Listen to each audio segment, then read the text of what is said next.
Hey everyone, welcome to the Redmen TV. It is the Redmen Originals Podcast. I'm Steve Hall, filling in today for Paul. Alongside me, I've got Chris Pajak, Chloe Bloxham and Dan Clubb. We are going to be talking in part one about Bournemouth 3, Liverpool 2. Can't wait to pick the bones out of that one. Hopefully, like I said on the final word, a bit of therapy for everybody, including you guys. Trying to get the energy up in the room from you. Well, why are we talking about Bournemouth?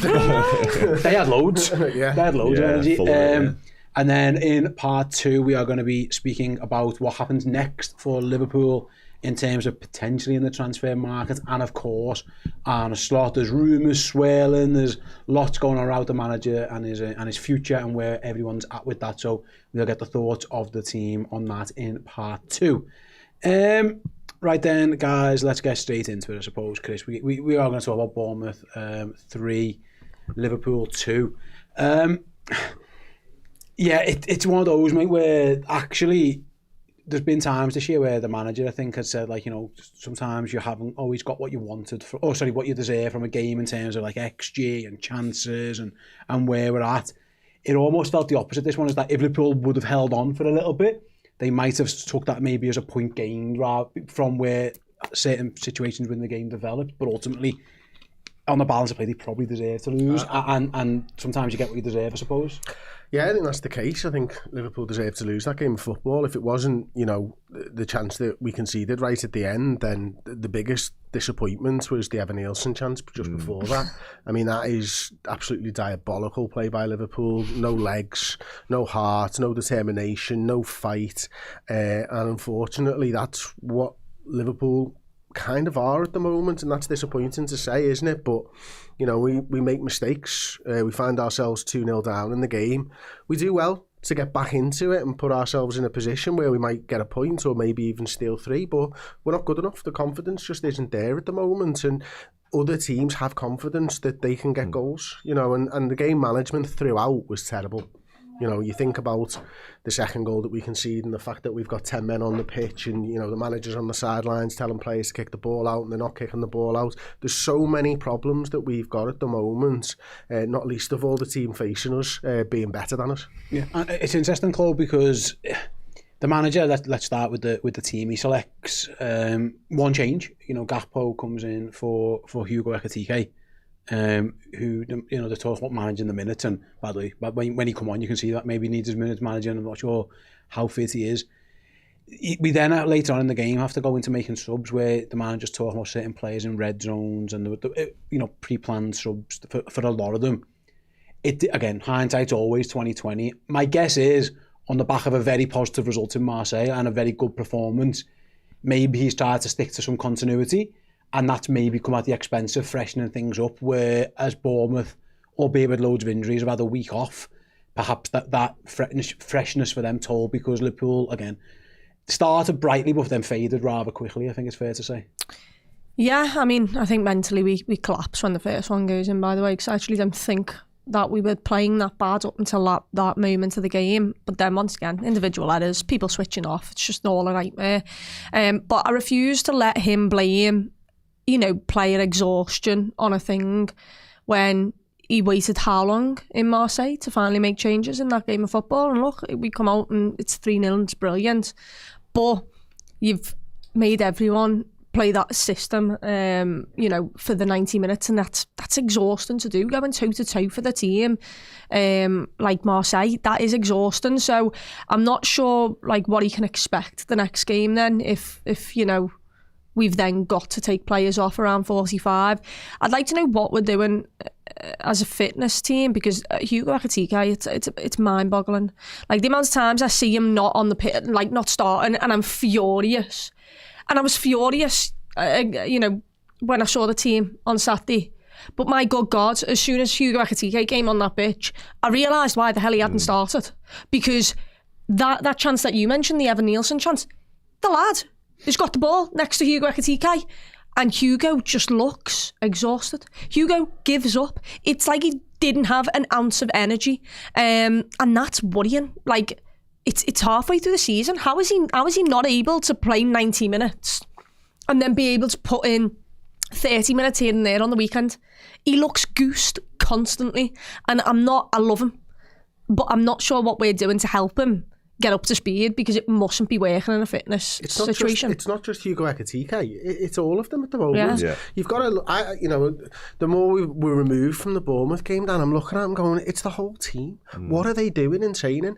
Is this just a general level decline of fitness across the board? Did we last season, and I don't know whether I'm right in saying this, but last season were we just primed because it was Jurgen's side and they'd worked so hard for so many years, and now it's just we're not training as hard? I don't know, because they look knackered all of them. Well, there has to be something in what you've just touched upon there, because as you mentioned, the style difference between what we did under Jurgen Klopp, obviously the intensity of it, and a lot of the group had obviously become accustomed to that and their bodies were primed for it. So then just to dial that back a few percent probably was a little bit easier on the body, because we championed the fitness record and the injury record of last season. So to go from that to where we are now is a bit mind-boggling. You can only imagine they've sort of reverted to type, and maybe the training methods and the fitness regime, it isn't working, is it? Let's have it right, because Chloe mentions there the fact that 2 or 3 of the lads just aren't ready at all to play anything like a significant part in what we're trying to do and achieve, which is, I'm at a loss to explain it at this point, because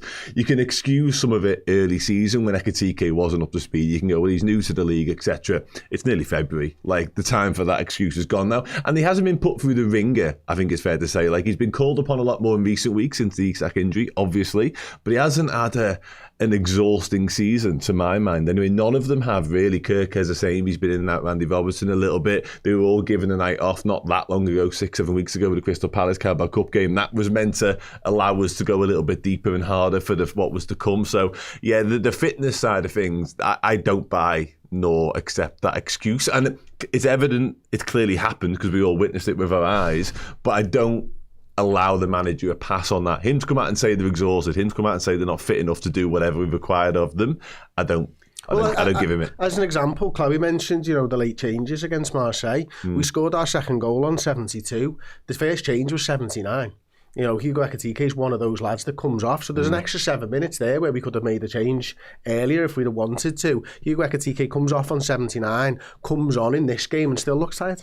I think there's a few things that we have to mention. First of all, and again, I don't know if this is reason or whatever, I think there was a disrupted pre-season, we all know that, and I don't know how big an impact that has had on people. I think that's maybe something that you talk about. By the way, I'm not making excuses or nothing, I'm just trying to figure out why it's gone wrong, because Liverpool didn't look too unfit at times last year.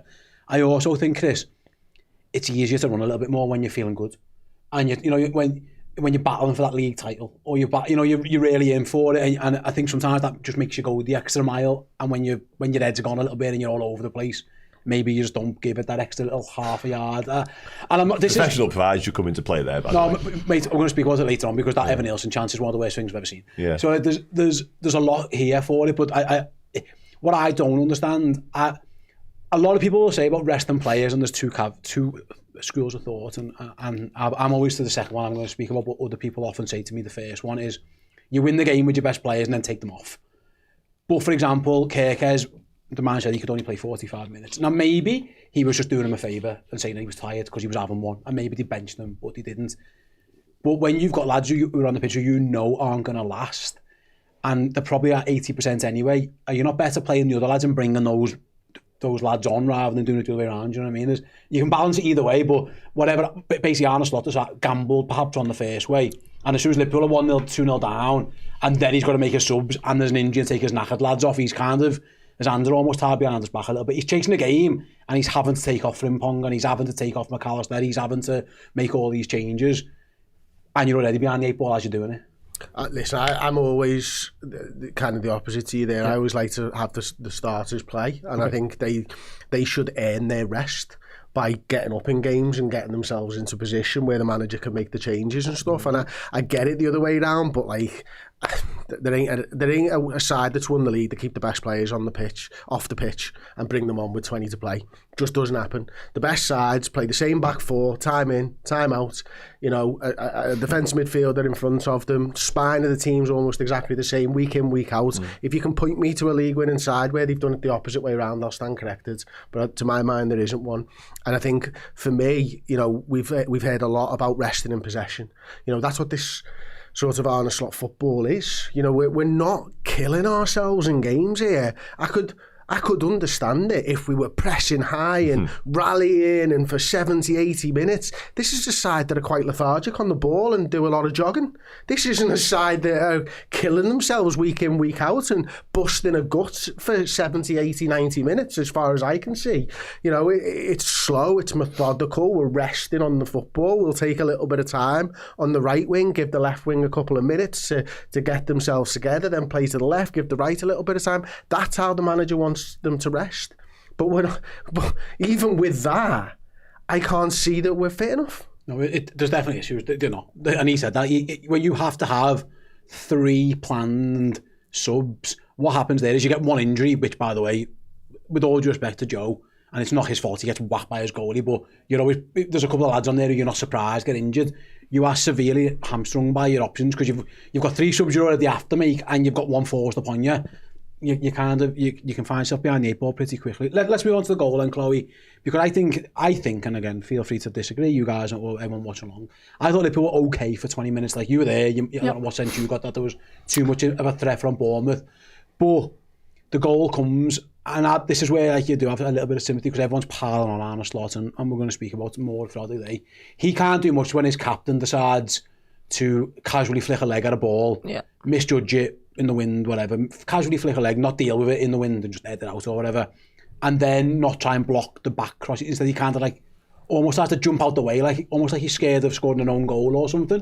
Like, it's hard as a manager to legislate with that. That is, and eventually Virgil owned up to it in his post-game. At the time, he starts turning around blaming everyone at one point. He blamed the wind He blamed everyone at that first point. He's looking at his lads who are both on the floor, smashed into each other because he's made a mistake. But that one is, that's all on the captain, really. And when your leader's doing things like that, it isn't half hard to win football games because he's had a shocker, basically, there. Yeah, it's hard to win football games in the Premier League. It's even harder when you've got to have players doing individual errors and switching off, and this is the problem with Liverpool. Like, for the first 20 minutes, I don't think we played that bad.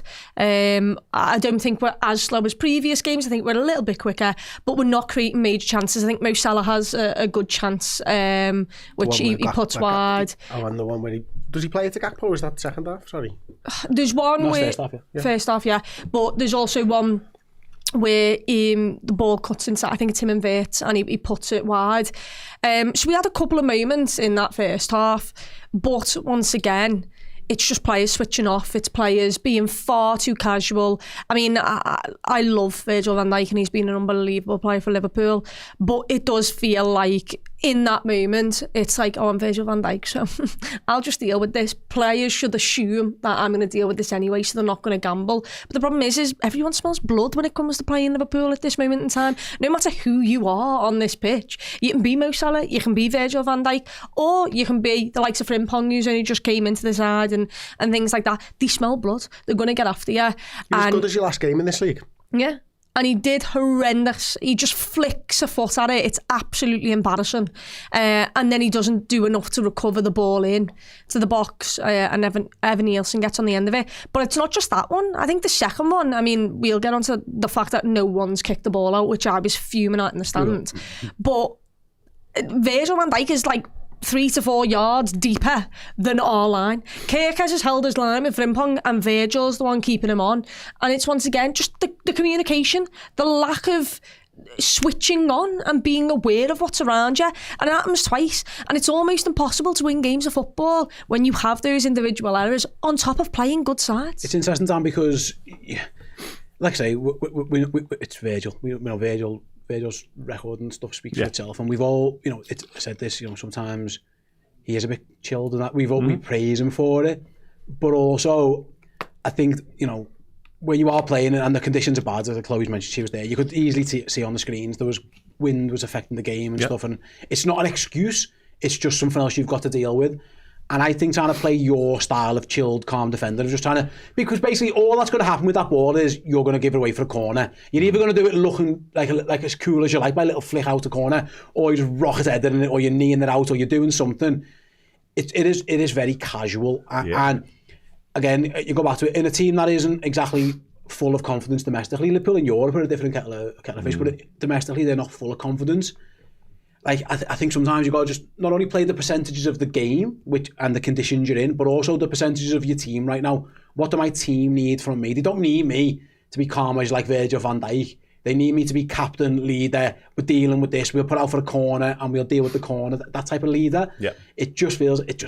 Chris used the word lax a couple of times on the commentary throughout that game, and that's what that was. Yeah, and that sort of seeps into those around you as well. If you see the captain, the person who's supposed to be sort of taking the example from, acting and trying to be, as you mentioned, calm as you like, style over substance type style defending, then the rest of you say, okay, well, that's acceptable then. That's how we can go about our business. And then the rest of the performance tends to follow suit. So, yeah, sometimes occasions, situations call for different types of actions, different types of football, and Virgil van Dijk should have assessed the situation by what had been going on around him for the opening 20 odd minutes, realised obviously it wasn't a day for flashy, casual, look at me, I'm boss style, front-footed, be aggressive, show them who's boss, deal with it, show everybody else around you that you are dealing with it, you are leading from the front. But yeah, Virgil van Dijk doesn't take heed of that and doesn't do anything like that. So he, to me, has come under a little bit of scrutiny himself in recent weeks, and understandably so. And I think the weekend was an example as to why. Because again, when the going gets tough, that's when you need your captain. That's when you need your leaders to do exactly what we expect from them. And Virgil, he's done it in terms of sort of facing up to the criticism and the media and that side of it. But on the pitch, I think he's been found wanting a little bit. And again, the weekend was a prime example of it. There was times at the start of the season where I think we sat there and said, is Kerkers not playing brilliantly having an effect on Virgil van Dijk? Right, yeah. And at that moment, Virgil van Dijk, you were seeing Virgil do things that you don't really see Virgil do. Boot it up the pitch, just get it out of harm's way.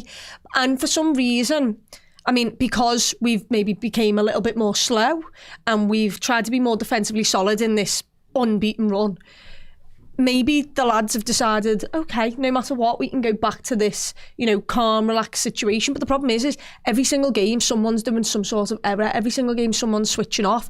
And in that moment, the wind, the conditions, of course, they play a part. But you've got to be the one to turn around and go, nah, let's just empty this, lads. Like, you just need to get out. There are situations in every single game of football where it's just not worth the risk of what you're doing. And that is exactly one. You're facing towards your own goal. You've got some lads in behind who's about to win a 50-50 with you. Yeah, you might not want to give away a corner, but that's the best outcome there than a ball going across the box whilst all of our players are running back towards goal. If Evan Nielsen's not there, it could take a deflection off one of our own players and go in the back of the net because we're all running the wrong way. And we hadn't seen a lot of that up until that moment, and it was so everyone in the ground went, one ball, it's one ball again. Liverpool have been switched on and played fairly alright, and then one ball undoes them. It's intense. And it's game our game management all season's been terrible, and I think that part is part of it. It's game management, it's the conditions, it's everything else. And whether it's played across Virgil's mind that we have been poor from corners, we've conceded a lot of goals from corners. Maybe that's gone into the thinking. Maybe it's a tiredness thing. Maybe you make bad decisions when you're tired, and these lads I think are tired on the field. So it could be a lot of different things all playing into it. And it, I do think it was a little bit lax from Virgil. If the first goal is lax and it's a moment of individual, I don't know, it's a mistake. And listen, everyone makes mistakes on football pitches. That's life. A lot of goals are conceded by it. You kind of have to accept that can happen and move on. The second goal, Chris, from a Liverpool point of view, is dreadful for a number of different reasons. First of all, Gomez gets clattered by Alisson. He has to go off injured. It didn't look great, of course. We don't know where he's at yet. I think he said it was a bone issue, so they're going to scans and whatever. We'll see where Joe's at. For about 50 different reasons here, this is why it's bad for Liverpool. First of all, obviously, Leone's injured and Ibu's absent on personal leave. So there's no centre-halves available on the bench. It's Wataru Endo. And listen, take 3 centre-halves out of most teams and they're probably scrambling around for someone. It's a young lad or it's a midfielder or a full-back playing out of position. So that's hard lines a little bit. Although, it's no real massive shock that Joe Gomez picks up an injury, and albeit in a freak way. But what I can't fathom is how that ball is on the pitch for 7 minutes and we can't make a sub, and at no stage does anyone just kick it off the pitch. And listen, it doesn't look like Endo's completely ready to be brought straight on, which that can happen on injury. So maybe you've got to play a minute or so. But there are times that Liverpool have the ball a couple of times, and I'm pretty sure at one point Arne Slot, by the TV cameras, just tell them to get it off the pitch, and they either don't hear him or they choose to ignore him. That's a shambles. I mean, that's like Sunday League. We're defending with 10 men here. We're up against it. They've just scored. They're buoyant. We've got Ryan Gravenberg playing centre back. Everyone's dropped back one, so we can't get out. And the ball's on the pitch. It's horrendous. Game management again, isn't it? You know, and it's the players on the field that time, because I think the manager is there screaming to get the ball out of play. You can see, the lads can see Endo on the sidelines. He's stripped off and ready to go. 7 minutes. 7 minutes. It's just ridiculous, isn't it? That we've allowed that to happen for so long when Alisson's had the ball. All you need to do is hoof it out to the halfway line, and it's job's a good one. We've got another player on the field.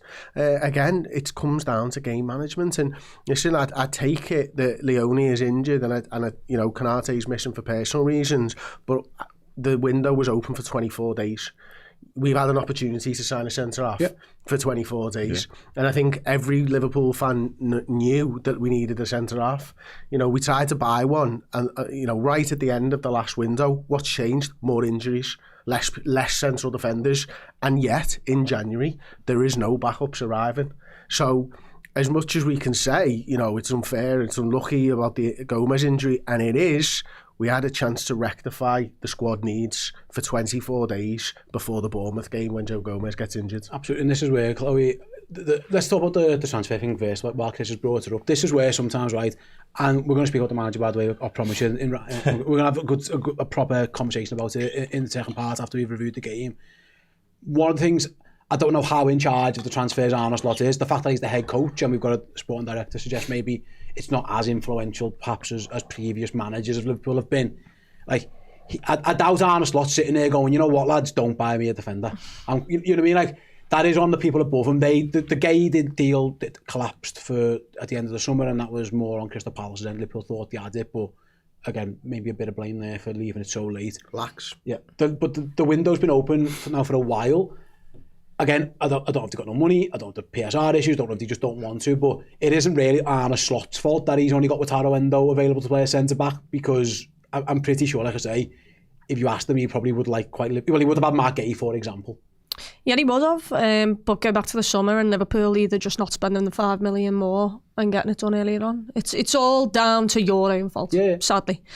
You can sit there and blame Crystal Palace all you want, but ultimately football clubs are going to do what's best for them and not for you. So don't go thinking they're going to fold and do everything for us, because they didn't. Otherwise, earlier on in the season when you said you're only willing to pay 30 million, they'd have gone, oh, come on then, we'll shake your hand. But they didn't, because it wasn't fit for them.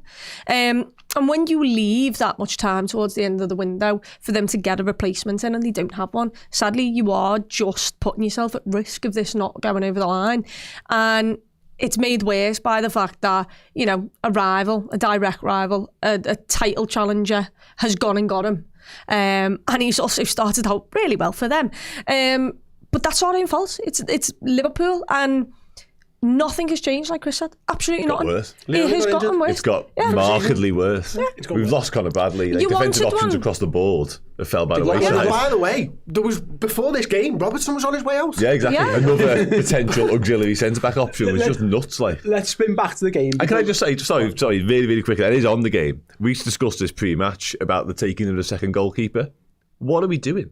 Like, there's young lads there. I know it's a big bugbear of a lot of people at the minute, and there's use of academy players, or lack, I should say.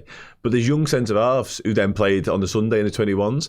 And initially we thought, well, clearly they're just keeping them for that game. But then 3 or 4 of the lads who were featured at Bournemouth then went and played 21s anyway. So why was Amar Ranallo, why was Carter Pinnickson not part of the first team? I still think we've got 2 keepers on the bench. I see your point, but he still would have brought Endo on. There's no way he's bringing Nallo or Pinnington on. Quite possible, but we're seemingly so hamstrung by fitness issues, by potential injury problems. Joe Gomez goes down early doors. Why would we not give ourselves the best possible opportunity of having what we need at our disposal there on the day? Why put the third keeper on the bench? Makes no sense. I see your point. I still think he sees Endo as a centre-half. I don't think he ever wants to put him in midfield.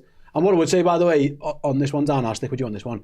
We're all saying, the fact that it's Endo is the issue. Endo wasn't on the pitch. No. And that is the problem here for Liverpool. I don't know if they've ignored the manager or not heard him. But either of those reflect badly on somebody. I don't need the manager to tell the fucking players to put the ball out. No, right, I do not need the manager to do that. These are experienced pros. Alisson Becker, Virgil van Dijk, right. Lads on the field there who've been there, won it, done it, captains. They don't need a manager to tell them to knock the ball out of play. Just shows you where they're at in terms of going with it. mentally, they're a bit scrambled, aren't they? Let's have it right. Like, they're not in sync with how a proper football team should be operating, and that's in spite of what happened in midweek, because we're talking really negatively about Liverpool, and understandably and rightfully so, but midweek they look like an actual outfit. It just, there's nothing makes sense right now with Liverpool. Some of the decision making when it comes to hierarchy, what they're doing on the pitch, like, things just aren't right. Things just aren't settled at all. And it comes down to moments like this we're talking about here. Their brains are so all over the place. They're so not in tune with how we should be going about our business that for 4 or 5 minutes when we've got possession, there's an opportunity to get a lad on the pitch and get back up to 11, and we don't take it. Like, what are we trying to do? No, stupid. And like, that is not, I don't blame the manager for that. Alisson's got the ball at his feet. Like, kick it out. Like, you're not an idiot. Like, you kick the ball off the pitch. Like, they all have chances. The only one who half tries is Cody Gakpo tries to foul somebody, which is the right thing to do. And he just doesn't get the foul. The lad gets by him too easily. Because we're down to 10 men, we can't foul them because we can't get near them. It was a shambles. But Endo's so undercooked as well. As I know injuries played a part of this, but like, he hasn't played football. And this comes back to the point about the fitness and Arne Slot now bemoaning the fact that lads aren't sharp, they're not ready. Well, I'm not being funny, but there's 2 or 3 lads in this matchday squad that you've never called upon when they've been fit and available to you. Joe Gomez falls into that category as well. Chiesa, I know, is now injured as well, so kind of whatever. Endo comes. I know Endo did okay when he come on the weekend, but would we have been shocked had he had a nightmare? Because he just hasn't played football. Arne Slot has done nothing to keep these lads up to speed. Therefore, when they're called upon, when we need them, they're not going to be ready. I always find it tough because, like, I never want Endo to play. So then I would be a hypocrite to go, you should play Endo more. It's like, we haven't won enough games comfortably to you know what I mean? Usually you rest your players when you're 3-0 up and then you can take them all off. There's never been a game this year where I've gone, we need to get Endo. We need to get Endo some minutes here. We need to get X players some minutes. That's what happens. These are snowball effects of the season being a vicious circle all over the place. That's what I'm saying. That's exactly what we're in. We're in your players get injured, players have to play more, they get injured, it all just capitulates. But this is where game management helps in these situations. And Chloe mentioned it before for the second goal. Kirkhead's positioning is not great, Chris, but secondly, like the captain again, this might be because he's on his own thinking, oh my God, they've got no centre halves around me. He plays everyone on side. 2 goals we've conceded in the space of a few minutes there, and it's not like Bournemouth had to do too much. It was a good ball through and it was a good finish, fair play to the lad. And even on the first goal, you know, Scott does well to react and Evan Nielsen does well, but they haven't ran through us, they haven't played like this wonderful move, they haven't scored a worldie, they've just capitalised on pretty basic Liverpool mistakes there, and that's what's really disappointing from that game as well. Yeah, it is. Obviously, I don't think Virgil's position was particularly good. I don't think Kirkhead's position was good enough. I don't think his body position was in the right, pointing the right way. I don't think he really knew exactly where the attacker was. The ball is good, and they scored a goal. But so again, a couple of things, a couple of mistakes again from Liverpool, and we're 2-0 down in the game, and that unfortunately was digging a hole for ourselves again. Yeah, absolutely. They do get themselves a lifeline though, Chloe, because we obviously, you in the ground, we've seen all the stats, like the last time Liverpool scored off a corner, I think it was like 120 and before they got the second one. I actually felt during the game we looked a little bit of a threat off these corners. They at least had a plan. They were trying to spring Virgil at the back post for a few times, and on this one they go for the near post. He gets a bit of good luck. Listen, he doesn't mean for it to cannon off his shoulder, but it's a good run, it's a good ball. And sometimes you just need those little lifelines. Yep. And what was the mood in the stadium like at half time once Virgil got that goal back? I mean, I won't lie to you. I'm guessing it was better than... It was better. Yeah. I mean, a lot of people were already on the concourse having a beer, probably at that point. Gotcha. But no, from my point of view, it was... Oh my God, did we need that? Like, there's your lifeline. You're back in this game of football somehow. And whatever's come before, you can forget about, because I do think once that first goal in, Liverpool collapsed mentally a little bit up until the second. I think Florian Wirtz has a chance which just goes past the post before we score. And yeah, it was just a bit of hope again. You've somehow been given this lifeline. You need to take it. And I wanted Liverpool to come out and stamp their authority on the game and really be aggressive in that second half. Come out with a point to prove. Come out fuming a little bit at the fact that, for 20 minutes you've played all right, but, you have switched off and you have completely lost the game. And yet, you're somehow still in it when it felt like you didn't deserve to be in it after that point. So inside the stadium, it was a case of look, back in the game, be aggressive in that second half, be front foot second half, get yourselves back level, and who knows what can go from there. But also it was still one of lads, this could have happened before you completely collapsed and now you're 2-0 down. But yeah, it was very strange. It feels strange being in the away end. It really does. I don't know how to sum it up because I'm not going to lie to you.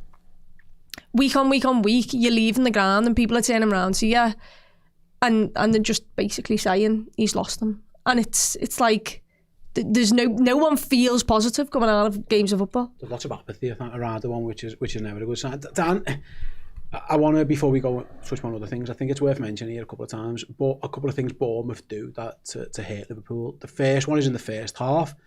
They realise after about 20 odd minutes how to beat us, our press, and it was to go down their left or right, past Mo Salah. And again, this isn't me digging at Mo Salah, by the way. It was just that was where the space in the game was. You're more likely to they maybe thought that's where they can beat the press, and they did it, and that's how they kept getting out. Because I thought for the first 20, Liverpool were doing quite well in that regard. And again, this is where, on the Salah situation in particular, if Mo isn't doing the business in front of goal, and whether it's a lack of confidence, his head's gone, he's knackered, his leg's gone, I don't know. We don't know what it is. We would just be speculating. Mm-hmm. But there's definitely one where he's running through, and he passes a ball that he's never passed in his life, and he always shoots. And then he has the one where he mistimes the volley. He goes with the wrong foot, I think. He does right-footed volley. Goes with right-footed, and he's not right-footed. He's never has been. No. If Mo isn't doing the business around the box, and teams are going to target him, this is why the manager left him out. And this is almost the position we found ourselves in now. Is that there's a lot of criticism of a lot of different things, but that is, Virgil van Dijk's had one and Mo Salah's kind of had one. They're the two lads, big contracts, your leaders, two of the greatest Liverpool players of all time. And if they're having one, sometimes Liverpool, it's no surprise Liverpool are going to have one as well. Yeah, listen, I mentioned it earlier on in reference to Virgil van Dijk. When they go and get tough, they're the types of players who often have dug us out of the problems that we're in or found ourselves in, often of our own making. But right now, for whatever reason, neither Salah nor Virgil van Dijk have their powers with which to do so. The Salah stuff's fascinating to me in many ways because, in spite of Egypt falling short at AFCON, Mo Salah actually had a pretty decent tournament individually. Looked like something like Mo Salah of old, and yet he's come back to Liverpool and seemingly reverted to the Mo Salah that got dropped all them weeks ago and created exactly. Just looks muddled all of a sudden in terms of his thinking. Doesn't seem confident anymore and look quite confident and happy within himself at AFCON. So it's all very, very odd to me and very confusing. But you're right, Bournemouth clearly identified they could get some joy down there. No surprise really, because I think whether that was something they worked out on the pitch or whether Andoni Iraola passed on instructions, either way, they're a very, very smart footballing outfit who, let's give them a credit, because if we've done that yet half an hour odd into the show, riddled of injury, we're complaining about our own fitness and injury concerns. This is a Bournemouth squad that's really depleted by a few big players missing, and yet one of the most worrying things for me from a Liverpool perspective, and again to praise Bournemouth, positive things from their point of view, is the fact that at no point in that game did they think they weren't going to win it. And that to me, for us, is really concerning, because if we're going to Bournemouth and getting it back to 2-2, previously we'd just gone, well, this is ours now, isn't it? We know, we've seen this before, there's inevitability about how this game ends. Rival fans would have gone, well, Liverpool win this. But right now, nobody feels that way. That invincibility, that seemingly power to just come back and just win games has just vanished. Yeah. Sorry, do you mind if I just jump in on the Salah stuff? Because I don't put this game on him at all. I don't think so. I think he could have played anyone in that right sort of centre-forward position, and Bournemouth would have done exactly the same. And I think that was down to the fact that Adley pinned Frimpong back and didn't allow him to support on that right-hand side. So give a lot of credit to the Bournemouth team and manager for doing that. I think Liverpool played a very central side, and you're giving them space on the wings. So although Salah wasn't brilliant in front of goal and maybe could have taken his chances. I don't pin this one on Mo Salah at all, and I do just think it was very clever gameplay by them. I do think that Liverpool our manager should have tweaked something, because the first time I said it to you in the game was about 15 minutes in, maybe 20 minutes in, and we did nothing to change. Whereas, we didn't have to force their hand. So what is our manager doing to help our players out when there's a situation that you can see unfold? Just on that, when did we last celebrate a tactical tweak from Arne Slot? Like, you know, because we haven't been far from pulling up trees. But when was the last time, in game I'm talking by the way here, did we say, fair play, he's identified that and he's changed it and we've been better for it? It felt like we did that a lot last season. I thought Marseille, there was a couple of times. Again, it's in game. Yeah, it did. Because it was the box and then it was the three and then it was the box. I thought that Marseille was good. But it was good. But I think Europe's been a bit different, way different. It's been hard. In the Premier League, you're right, it's been a long time since I've gone. That was an amazing... A little change of play. What did happen actually, Chloe? I don't know, again, you got to sense this in the ground. They did this. I think Bournemouth finally realised, beats Liverpool a low block, and we're winning. And they come out in a completely different shape and a completely different system and a completely different style of play. They still tried to counter-attack with numbers, fair play to them, but they've obviously seen Liverpool's low block issues, and it looks like there was a game plan for them of whether it was on the fly or in the build-up to it. Is if we get ourselves in front at half-time, we're going to switch to this. And listen, Liverpool don't create a lot in that second half. The goalie's not making tons of saves. There's a few good, decent efforts. It takes a set piece that we're going to speak about to score the goal.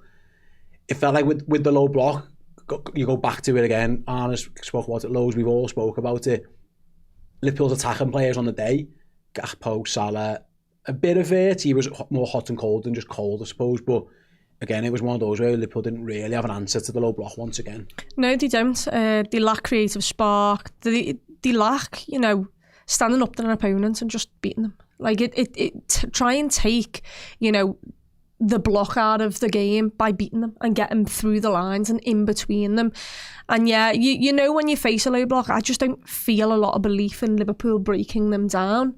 And like you said, it takes a set piece for us to get there, but everyone's just on top of each other. It's so hard to create the space for each other when the ball is so slow, when you're not taking on your man and beating them. And at that moment, you've got to take risks to get back in the game, because you've got to try and break them down. And to do that, you've got to engage them and make them either come out or get past them and beat them. And then when we make the substitutions as well, the likes of taking Frimpong off, who has that yard of pace, who when he does stand up someone, 9 times out of 10 he just try and go around them. When you take that off, you feel like you lose something else as well. And then you bring in the likes of Rio on, and who, look, I love, but once again, why are we putting this on a 17-year-old lad and begging him to get us back into a game of football? It's Liverpool have no answers. They don't have a creative spark when it comes to it. You need someone to be the person to just say, right, I'm putting us on our back, I'm going to make everyone shift and move here. And Liverpool just don't do that.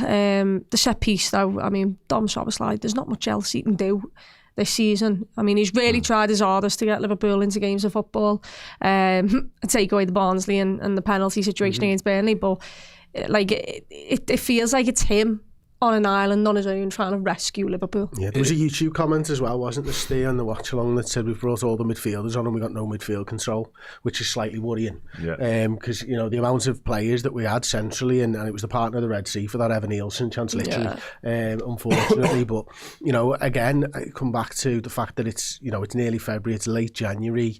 I don't think the manager knows what his best side is. I don't think the manager knows what the best formation for the squad of players is.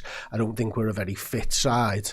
I don't think we understand how to manage games in the right way anymore.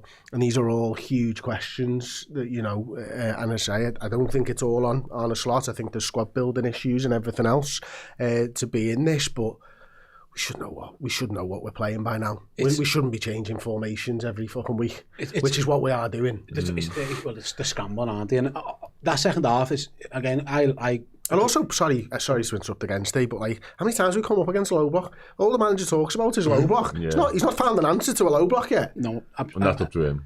6 months in, it's on all of them, mate. It's him and his players, and it's the whole of them. And again, it's the head coach's job to do that. And what is the concern a little bit, because I'm with Chloe. Rio, if he does create a bit of a spark, he will do that. He could have got a penalty if he could have got a down. penalty, wins the free kick. But again, it's not Liverpool aren't really creating chances from that. That's just Rio just trying something, and that there's definitely value in doing that. They get the free kick, they score it. Fantastic from Szoboszlai, like I mentioned. This goes back though, because I thought every sub, maybe bar Rio actually, maybe I'm doing him a disservice. Not that the players who came on were worse than the lads who went off, but they weren't much better. Like Liverpool, I don't think got better for any of the subs. Robbo, okay. Yeah, I give him Robbo. Yeah, Robbo, actually, to be fair, Robbo at half-time did all right. But like he said he has to take Frimpong and McAllister off red zone fatigue, and they are two lads I can understand looking after because they have been injured or had fitness issues. But then the change to Szoboszlai right back. Curtis comes on. I don't think Curtis has a particular good game. Ekitike looks like he's like absolutely shattered. Like Liverpool don't get much better and when you're up against it, you are really looking. And again, I go back to this is on the players a bit.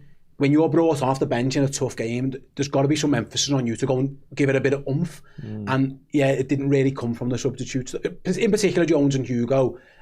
A little bit more from Robbo and from Rio, I suppose. But those subs don't exactly get hold of the game either, both of them. No, certainly a mixed bag. I think it's fair to say from the bench. He plays all of his cards, of course, one forced upon him early doors, as we know. But yeah, I think he would have liked to have had more impact from his substitutes, especially the two that you mentioned in Curtis Jones and Ekitike, two of the probably more informed lads, I think it's fair to say. Short of Dom Szoboszlai, certainly in recent weeks, those two have come to the fore a little bit more. But yeah, it's difficult, isn't it? Because how much of the blame do you apportion on the players individually? We know the Ekitike fitness situation.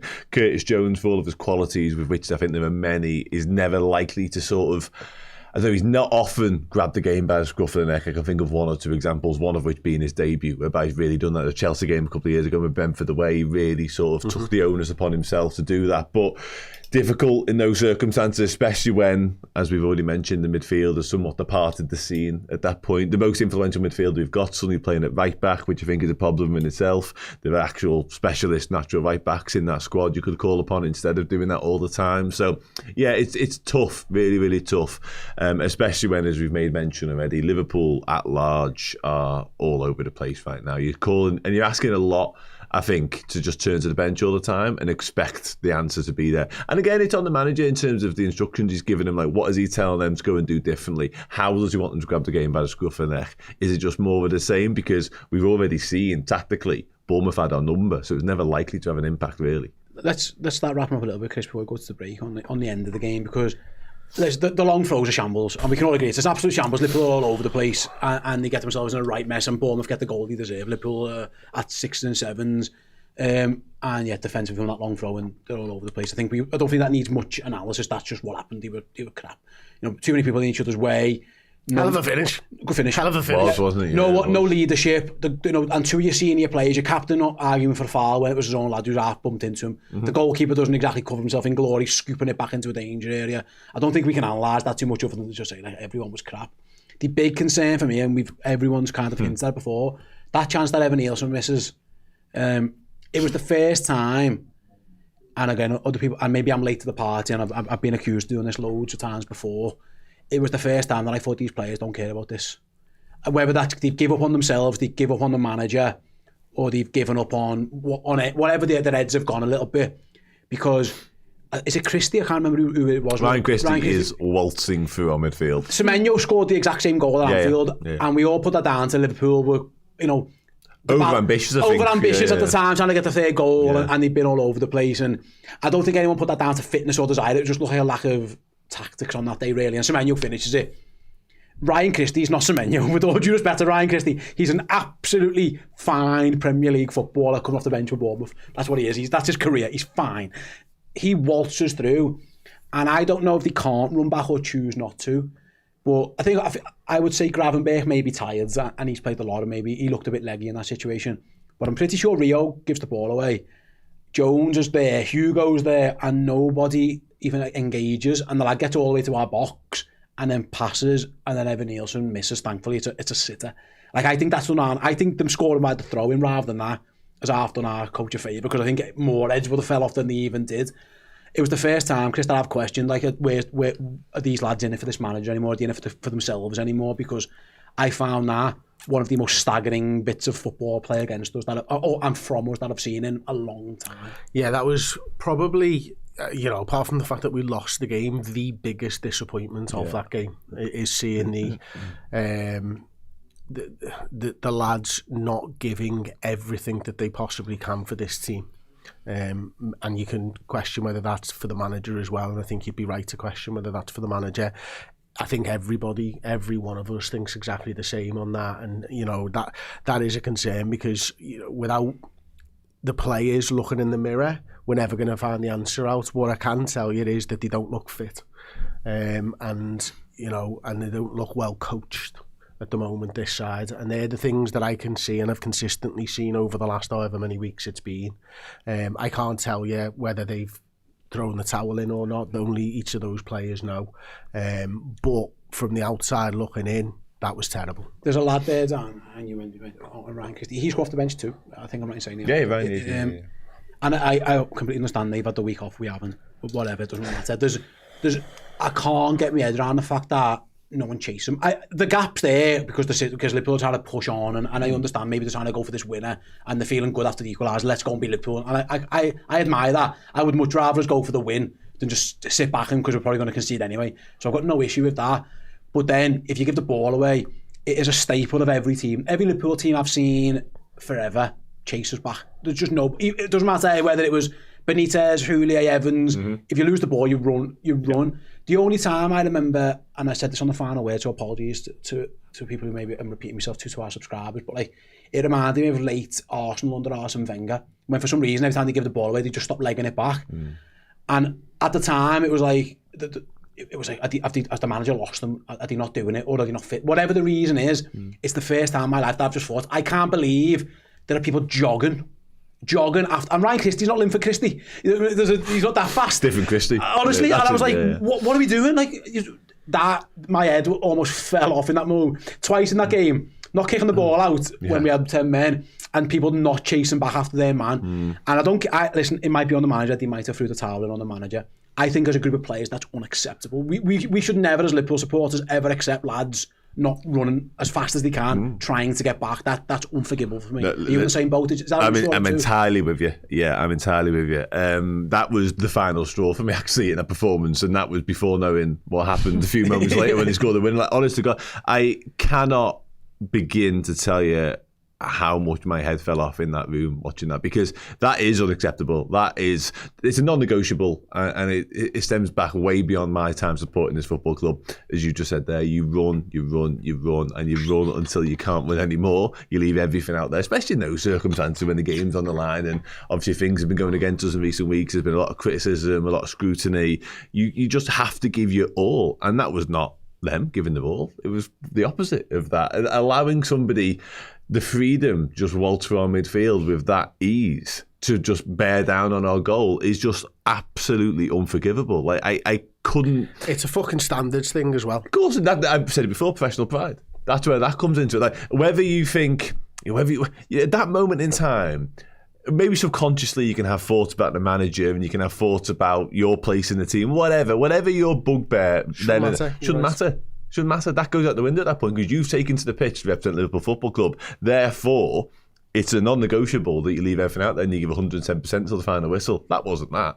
And I love these lads individually, collectively at times, but it still wasn't that. So whatever's happened to make that happen on the football pitch needs sorting out. Well, on that as well, again, I'd like to know your thoughts, because very rarely I see Liverpool away-ends get angry. They get pissed off, or they get annoyed at the lads, and you'll get, for fuck's sake. You know, like, lad, what are we doing, kind of thing. Was there as much anger in that? When you saw that felt like, I could only imagine there would be, because I go back to it, you can't kid football fans. We're not idiots. I mean, some of us are. I mean, I probably am. But there are certain things that we just know when you're having us on, that I can imagine the away-end went bananas for that. Yeah, especially with the fact that, you're 2-2. If you were, 4-1, 5-1 down, look, I still think pride should come into it. Right, but, you expect them maybe to be get me off this, just get me off the pitch. Yeah, do you know what I mean? But it's 2-2. The game is still within the balance. they could go and win the 3 points in this moment. And I mean, there was many swear words that went on as he put it past the post. I won't say them all. But the main thing is get a grip. Get a grip of yourselves. What are you playing at? I mean, I looked at Hugo Ekitike in that moment, and everyone behind me was like, he's came on. He's played about 20 minutes. What is he doing? Like, how is it acceptable for him to not run? Like, it's not acceptable for anyone who started the game to not try and keep up, or at least attempt to do something in that moment. But for someone who came on 15, 20 minutes ago, it is absolutely outrageous at the fact that you've not tried to leg it back. And yet the away end was absolutely fuming, because, like you said there, sometimes you can just accept when Liverpool aren't great at football. And right now, I don't think Liverpool are a great footballing side. I really don't. I think they're top 4 chasing sides. That's what they are right now. Yeah. But what you can never, ever accept is players who aren't willing to die for the badge on the football pitch. You need them to be doing absolutely everything. You need them to have desire, guts, heart. You know, you can come off a football pitch and lose games of football and go, well, at least I was proud of what those lads gave and what they put in. I mean, Spurs, when we were down to 9 men and Matip scores an Oggy, you come off the pitch and you go, they gave me everything. What else can we do there? Like, it's just so unlucky. You can't do that right now with Liverpool. You're coming off the pitch and going, there's so much more that they could have done and should have put into that game of football. And that right there, to show a bit of heart and fight for the badge. And also, it's just not be embarrassing. Like, that is just pure embarrassment. I'd run just out of shame. I'm never going to catch you, but at least I've been seen to try. Taking the piss, that. And you're right, when you are at the peak of your powers and you are a fully functioning top-class football team, you probably need those characteristics less. You can probably get away with a little bit without the fight. And there's like, you still want it, of course you do, and there still will be times in games whereby you need it more than ever. But right now, when you're up against it and you're not playing like you'd like to be playing, and results aren't going your way, that's when you need to show character and stand up and be counted more than ever. Yeah. And they're doing the opposite. It's honestly, it's bewildering. I just could not, for the life of me, accept that at the weekend. There are very few. The last time I've been that angry at Liverpool was Alexander-Arnold against Manchester United. When he just when the same thing. When he just threw it in. And we found out post that his head was all over. Yeah, and that's the worry is that their head's gone. Exactly. What is the reason behind it? Exactly. And again, we'll speak about that in the second part, because a lot of that is going to fall, rightly so, on the head coach's shoulders. Speaking of which then, right, we are going to go to our break now. Stick around afterwards. We're going to be speaking about what is next for Liverpool, both in the transfer market, the Andy Robertson situation, and of course, we will have the conversation about Arne Slot and his future. How under threat is he? Is it time for a change? Yeah, come back after the break and we'll be discussing all those topics. Hello everyone, welcome. Thanks for joining me. I am here to tell you about this incredible giveaway that we are doing for our legend subscribers on Redmen Plus. This is Craig Johnson signed crown paint shirt. It is absolutely glorious. Every single month we give away something to our legends on redmenplus.com. It's a great way of showing your support for the channel. It's a great way to get closer to us as well, because you'll be in the Discord group and there's loads of other benefits, merchandise, discounts, all that type of stuff. But the big one for me would be this. It would be the opportunity to get into the prize draw for these incredible signed items. Craig Johnson crown paint shirt signed by the Liverpool legend. Join up this January as a legend on redmenplus.com. Thank you. Excellent, nice one, gents. Right, before we go, we have got something very, very exciting to announce. Chris, would you like to tease what is coming next? Yes, we have got something so exciting, something that's going to take Redmen TV and our content to the next level. We are so incredibly excited for this. Yes, it is something that you have been asking for over 11 years.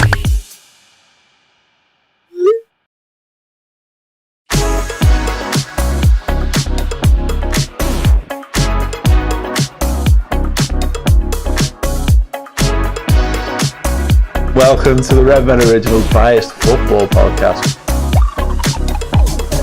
It is the deep dive. I'm joined by the man, the legend. It is the Chloe and Abby show. It's JNO Inside Time. Our survey said...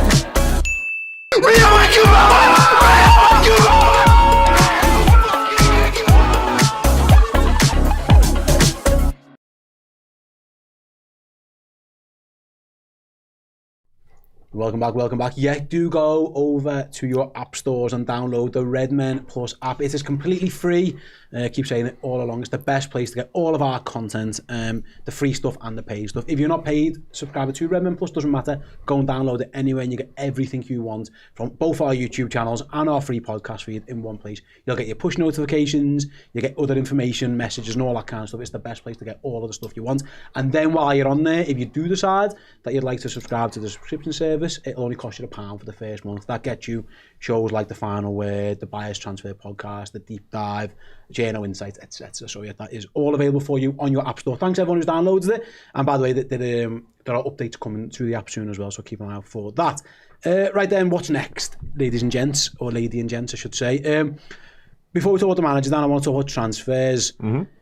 There was a time there where it looked like Andy Robertson was leaving. Now it looked like Andy Robertson is staying. I think we'd all agree, probably right decision. Some talk was it because Roma can't get someone for Costas, so Costas can't come in to then keep Andy. Mm-hmm. I don't exactly know what's gone on there. However, it feels like if this is the best situation for Liverpool in the short term, is that they're going to keep Andy Robertson. However, we've got to this situation, whether it's by their design, by Roma messing things up or whatever, it feels like in the short term that's the best outcome for us for the rest of this season at least. Oh, without a shadow of a doubt, yeah. Like you say, however we've got here, I'm thankful for it, and I think that's for the betterment of Liverpool as well, to be honest, because we discussed it in brief Saturday night before the match. I never ever understood the rationale or the reasoning behind allowing Andy Robertson to leave the football club. Didn't make any sense to me whatsoever. Whichever way I tried to make sense of it, I couldn't. So yeah, if it is a happy accident, Liverpool have landed on their feet with it, I think, because having Andy Robertson around, it was just better for everybody. We saw at the weekend in terms of his on-the-pitch performance that he's still a more than viable option for us as a left-back. But beyond that, in terms of him, the character, we've just spent the first however long of the show talking about Liverpool, lacking game management, lacking leaders, lacking all kinds of different things. Andy Robertson epitomises all of that. Like, he is the Football Club in so many ways. Like, talk about people not putting everything into their performances. Andy Robertson's done that since he got here. So, yeah, I'm delighted to wake up to the news that Andy Robertson's sticking around. And if you're kicking the can down the road in terms of contracts and what have you, then so be it. I, for what it's worth, while I'm speaking about him, would give him a new deal. Personally, I would. I don't see the value in letting him go. And I think the fact that Atletico Madrid wanted him 7 months ago and suddenly Spurs want him, like, that just shows you he still has a hell of a lot to offer. And I want him to offer it to Liverpool Football Club. Last point on that, by the way, the fact that you said you woke up to it's fantastic because it was 9 o'clock. That is that is so you. It was at 9 p.m. and you had to wake up to notice. It was very happy news at 4:30 this morning. Absolutely brilliant. Right, we are going to have the conversation about Arne Slot, his future. There's been rumours circling. There's been Xabi Alonso, there's been Steven Gerrard, there's been talk he's getting sacked, there's been talk he isn't. We don't know where we're at. There's all kinds going on, Chris.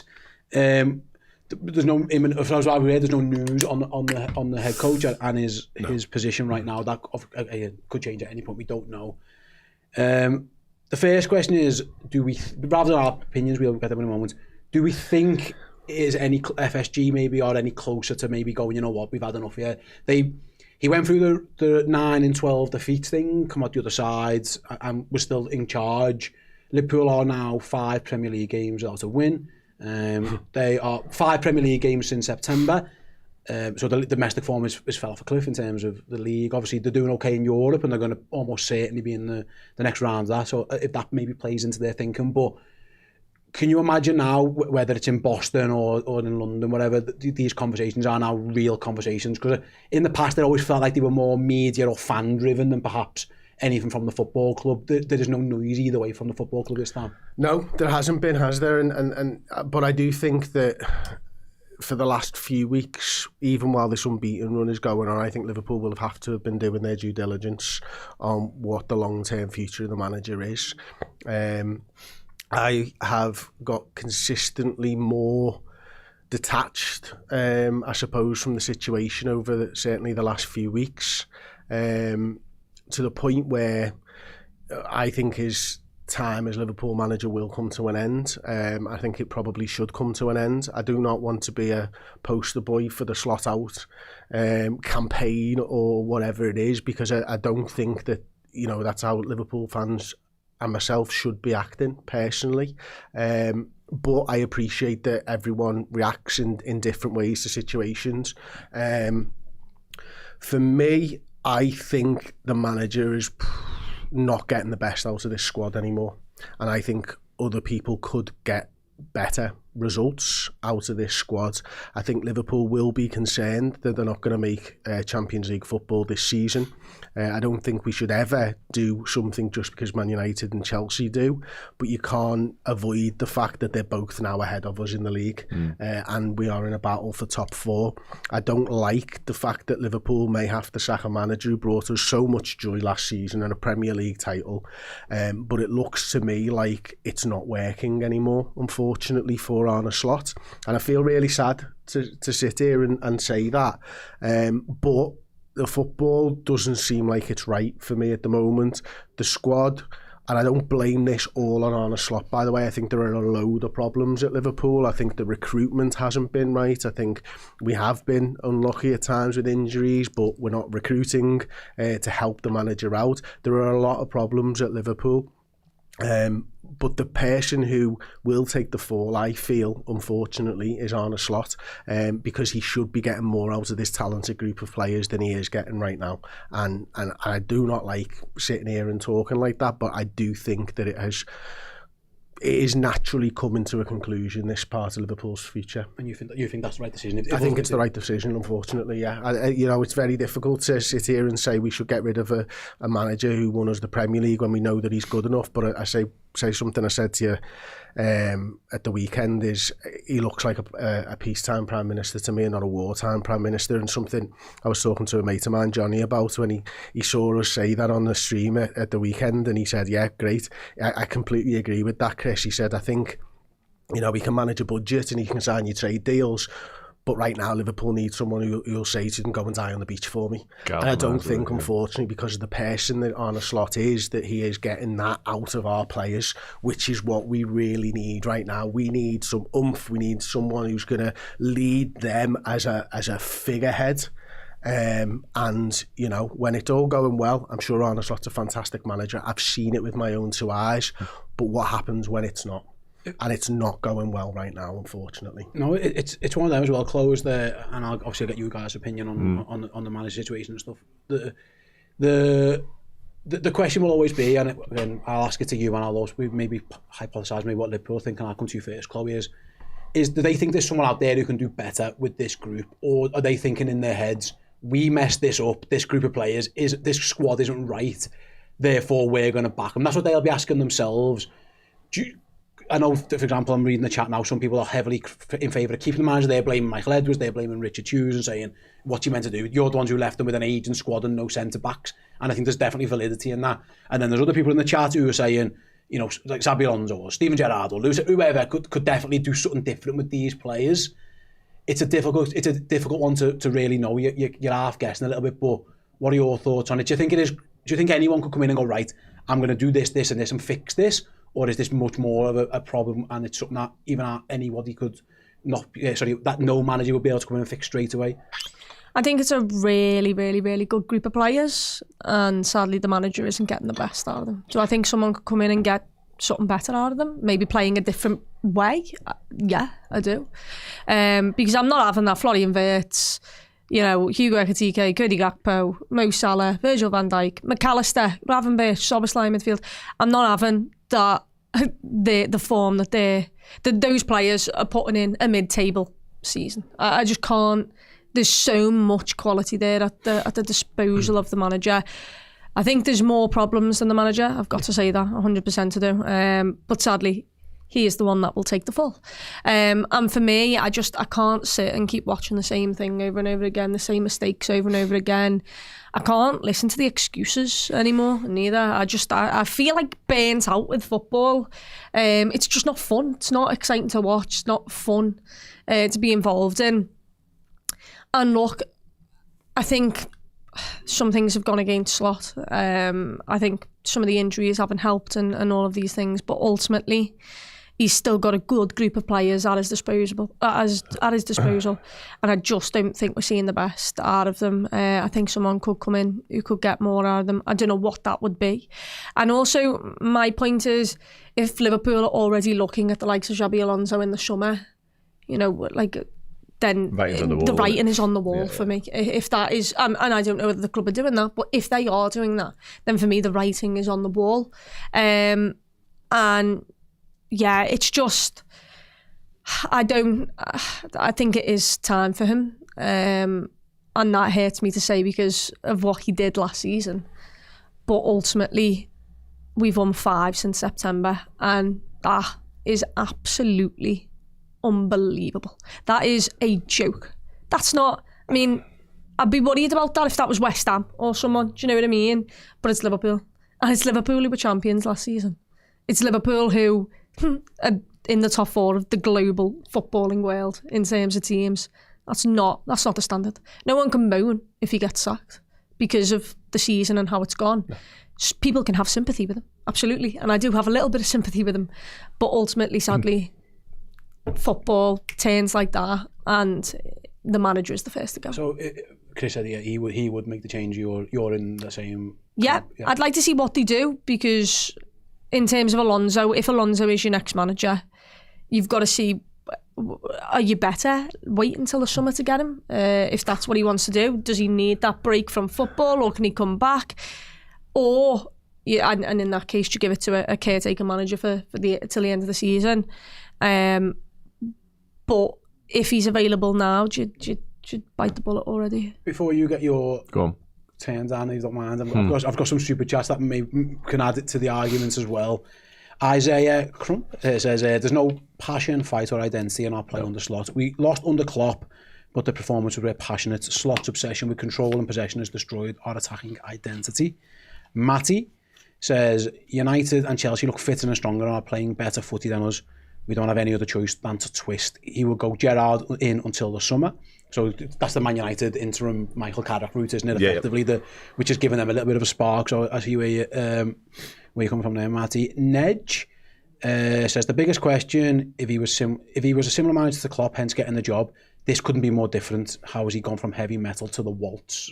There are other super chats about transfers and stuff. Why does that waltz? That's exactly the evidence. I think it's also because someone said Ryan Christie waltzed through our midfield earlier, and it took me back to that. On the flip side, Mr. Ted says there is no time given to managers. It took 20 years to make Alex Ferguson the greatest ever manager. Bill Shankly got the same and got it out the second division. Basically saying, I think, apologies if I've got your super chat wrong there, like, is 18 months really enough? After a good year and then a bad year, I think that's the question now. And this is where it comes into it, Dan, with, you know, where we are in the league and money and everything else. Of course. Because unfortunately you have less time now because you so much at stake. Is so exactly. And we know the way our owners work, you know, like it or loathe it. We know there's a bottom line and there's sort of a minimum requirement, especially off the back of the outlay and expenditure. We can bemoan the transfer window all we like, but it was a hell of a lot of money we spent. So there will come a tipping point financially, you would imagine, for the owners. And while we might think they're looking at it through the prism of the wider Liverpool sphere and the public and how the temperature of the fans is right now, they will also be looking at the cold hard cash of it all and whether we're going to miss out on certain opportunities financially further down the line. This Liverpool team is unrecognisable, isn't it? You've all said it in different guises right now. Chris, you touched upon it. For me, and it was touched upon in the super chat as well, it's the lack of fight, lack of fire in the belly that I cannot allow. I do not want to carry on watching, actually, it's probably a better way of putting it, because and it's sort of tactically, you know, Chris mentions and sort of negative around the coaching of us, and it's understandable as to why, because I think there are definitely issues there. I think the style of football, the brand of football is probably a problem that I've never truly bought into with Slot, predating this season, actually, in many senses. It never really felt like the ideal fit, I don't think, but I was willing to allow it time because obviously he took over a squad and was very successful with it. Maybe once he got his players in, we were going to see, you know, that evolve a little bit more, but it hasn't. It's gone the other way, obviously, and again, there are circumstances maybe as to why that's happened, but as it is right now, the definition of madness is continuing to do the same thing, expecting different results, and that's kind of where we are. Like, I don't think it would be particularly knee-jerky. Like, we've been accused, or in the fan base, we've said we don't want to become Chelsea, we don't want to become Man United. This wouldn't be that. I think we've given it just about enough time. We had a real issue a few 3 months ago, and we managed to sort of get out of it, but we are now 2-3 months further down the line, and the same problems are still happening. We've still got the same reasons as to why we're losing games of football. So yeah, I think it probably has run its course. I think if we don't do it now, or in the next matter of days, whatever, I think we are just delaying the inevitable. Chloe referenced there the fact that Liverpool might be hanging on for Xabi Alonso. Don't hang on to Arne Slot all season long, because there's still something to be had from this season. We can still, who knows, FA Cup, Champions League, top 4. Like, I think we'd be better. And again, I've had a lot of time since the weekend's game to really sort of try and process where I'm at with it. I think we'd be better right now making a change. I think there's somebody out there who can get more out of this group. I don't buy the lack of options, the lack of squad he has. This squad's better than that. You said it, like 5 wins in September. Nah. No way. It's not. Liverpool might not. Sorry, mate. Go on. I was going to say, I don't think it's a Premier League winning team or squad now, because I think, I know it was, but I think the changes added to the drop off in a few players makes it not that anymore. But I think it's better than this. 5 wins in the league since September. That run of draws we just had is Arsenal aside, obviously, is inexcusable. Let's be honest. And not beating the newly promoted sides. I know a couple of them probably outperforming what would be expected of normal newly promoted sides, but still, not doing that at Anfield, like that's something inherently wrong with what's going on here. My theory, and I think I tend to agree, that change is needed, and I said this on the final word, but I said either you have to sack Arne Slot or you have to back him in the window now. Yeah. Because this status quo is not going to fly. Like, Liverpool aren't that good. And it might do well in Europe, and I think that's worth mentioning. You have to put that in there, and maybe that's in their thinking as well. In Europe, it's going okay, relatively speaking. They've got, I would say, you got battered once, and they've competed well in pretty much all those other games. Could they not carry on going okay though? No, it could be. They got the change, you mean? No, that's what I'm saying. I'm not arguing against it. What I'm saying is I'm trying to get in their heads of what they're maybe thinking. Because there was a comment here saying which club wouldn't have sacked them by now, a big club, and I was thinking probably most would. Maybe Man City. With Pep, but Pep's a different level. Like City, when City had their wobble under Guardiola, they backed them, but Pep had, They're also like 4 points off first. No, sorry, I mean last year we had the problem. But that is the first time in how long? Yeah. And also, once again, I'm sorry, I like broken records. Like, they have a connection to Pep Guardiola. No, I'm just explaining the answer to the question. I'm not comparing the two. They both got nowhere and have won the Premier League. So what would you do? I think I would make the change. But if they're not going to make the change, then they have to spend some money in the window, because this is unacceptable. Well, they're not going to do that with how many days left. So you can't do nothing. So and I don't know if there's any money, by the way, and I know there's been rumours online, depending on who you listen to, like PSR issues. Someone mentioned here actually in the chat, with the super chat, it was from Frank, who said we can't sign anyone because we have no homegrown slots free. I see your point, Frank. A, they could sign someone who's English, and B, like, with all due respect to Calvin Ramsey, you can deregister him from the squad. He's not playing anyway. He isn't in the Europa League. He isn't in the Champions League squad anyway. So you can make a diddle on that one. My point is, I don't think doing anything. I think doing nothing is the worst thing they can do. Because if they're going to keep him, and I think personally there's a change to be made.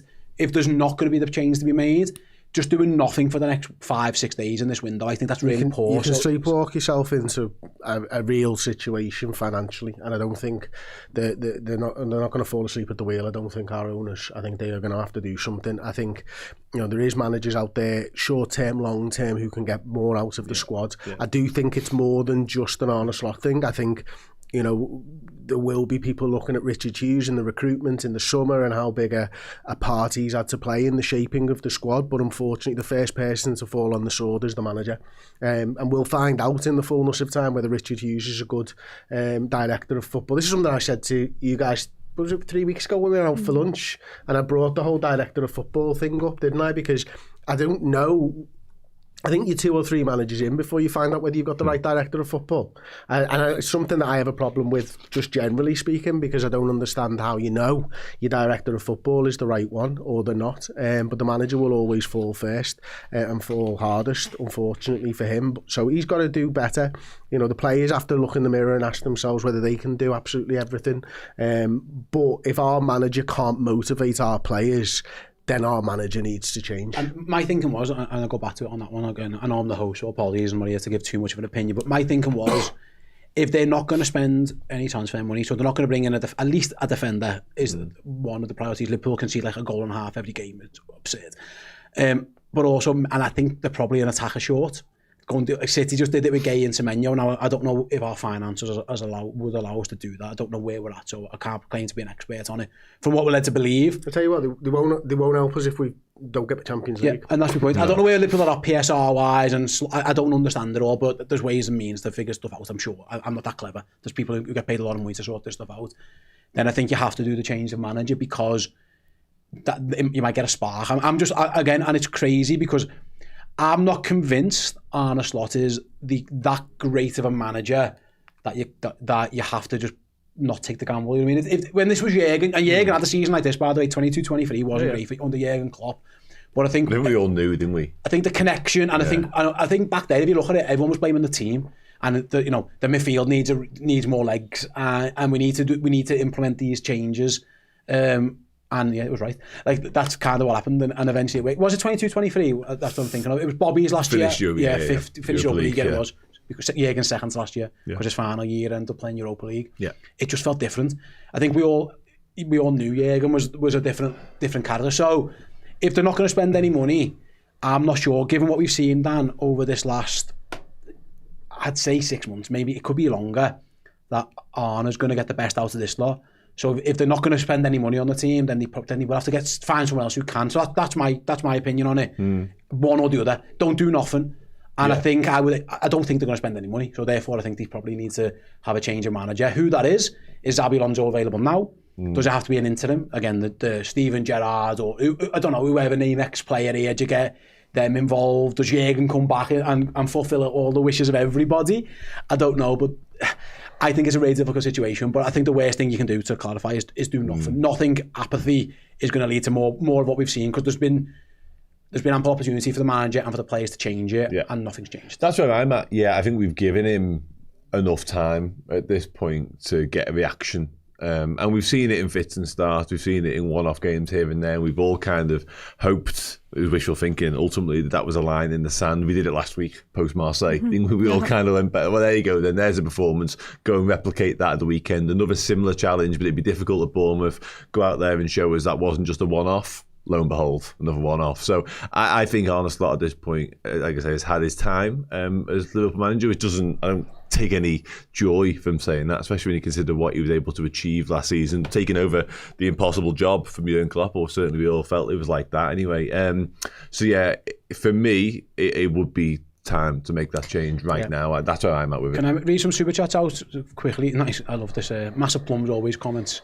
It says, if we don't get top four, Virgil, Ali and Salah will leave too. By the way, I think two of those are going to leave. Probably anyway. And I think probably it's not the end of the world. I do wonder if FSG are half regretting some of the changes to their own policies at times, and I don't think they could have let Virgil and Mo leave for nothing.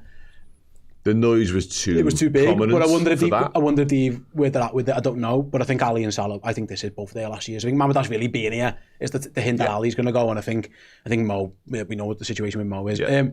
Eli Corey Wright says, Slot hasn't been back, but the silent crowd is on him. The connection. Slot hasn't been back, sorry.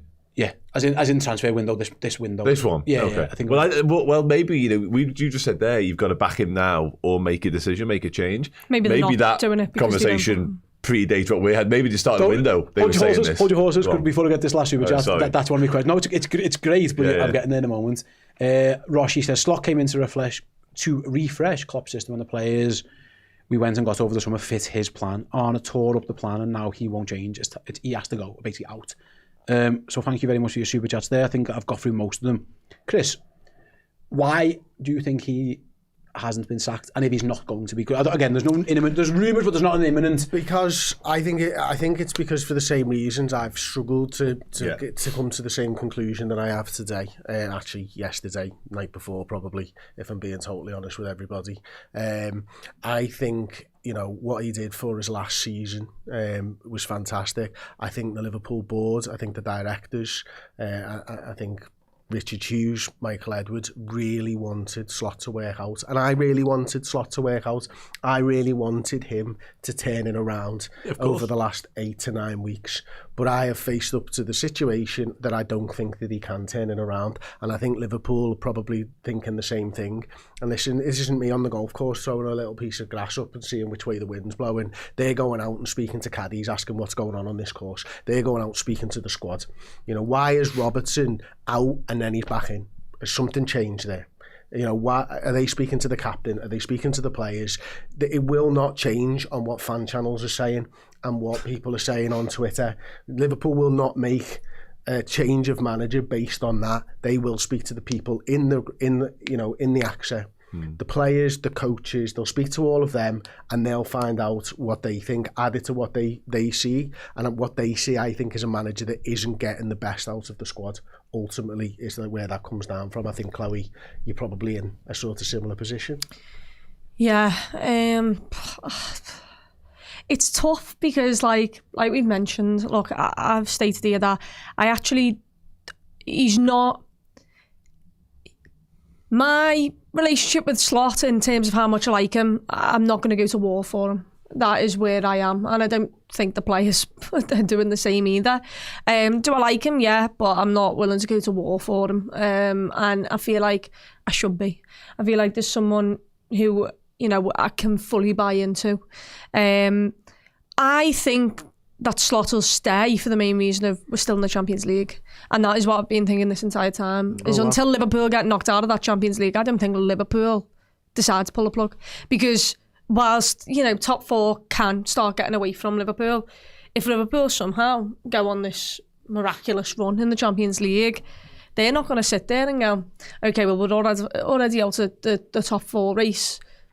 This is our last chance of getting into this. Let's bring in a manager who might be, you know, well, first of all, not tactically as good, but also less experienced, all of these things. If they can't then bring if they did have to do maybe like a Gerrard or something, I don't think they'd do it. And that's one of the reasons why I don't think he's gone yet, is because in the Champions League we're all right. Do you know what I mean? think the reason we won't win the Champions League is the reason that we won't win the league. Too many English sides. Better English teams than us. Yeah. The problem is with that, Chloe, and listen, I make you right. I'm not saying that's what I do. I know you're not advocating for it. I'm aware of that. Would do the opposite. But the issue is, if you're already thinking along those lines, you said something similar to me, Chris, recently. If you're already making those sort of contingency plans or having those conversations, your mind's already made up. It's a matter of time. You sat there waiting to press the big red button. And there's no ill will towards, certainly from my point of view, towards Arne. It's not the opposite. Like, again, I reiterate what I said earlier on. I loved what he did last season. I was never in love with the style or the brand or him, but I felt like that might come with time and might be a slow burner, to use a Love Island expression. But it hasn't. It's gone the opposite way. And the results have stopped as well. So if you're not gonna completely immerse yourself in Liverpool, fine, but make sure you keep winning games of football, mate, because otherwise you've got a real problem on your hands, and that's kind of where we're at right now. The biggest problem I have with all of this thing, maybe you're the best person to speak on this, is listen. It's about hair. It's supposed to be, mate. It's supposed to be you'll never walk alone.